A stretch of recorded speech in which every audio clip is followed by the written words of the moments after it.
Повеќе од 6 години во место тапка проектот за изградба на рехабилитацијски центар за лица со попреченост во Штип. Проектот е ставен на хартија, има и финансиска конструкција, но не и инвеститори. Идејата е на Зоран Мијалков, преседател на Сдруженијето Сплотени срца. Тој објаснува дека со изградбата на ваков центар лицата со попреченост ќе се оспособат самостојно да функционираат и по смртта на нивните родители. Значи, наместо само државата као посебен некој додаток да дава, што во суштина е ништо, многу повеќе ќе направи ако се работно способат. Ако има рехабилитацијски центри, фамилиите нема да се сведат само на еден ваботен, едниот да седи дома и секој трет бак, например, се вастува. Значи, оваа држава, поради тоа што не ги решава ваквите проблеми, ствава социјални случаи, ствава трагедии.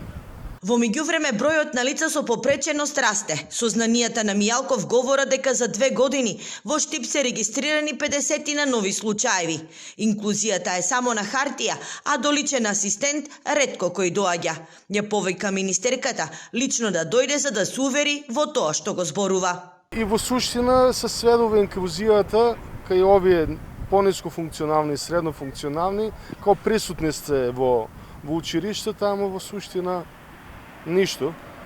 Сега, ако имаш среќа твоето дете да добие асистент кој што е од мајка роден, наставникот, децата да го прифатат, тогаш напредува детенцето, ама многу случаи има кога не е така. Проектот рехабилитацијски центар е направен по пример на европските центри. Се предвидува истиот да биде и финансиски одржлив, на тој начин што штитениците на центарот би произведувале храна или други производи.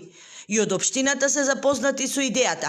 Градоначалникот Иван Јорданов се надева дека до крајот на неговиот мандат Штип ќе стане единствениот град во регионот што ќе добие ваков центар.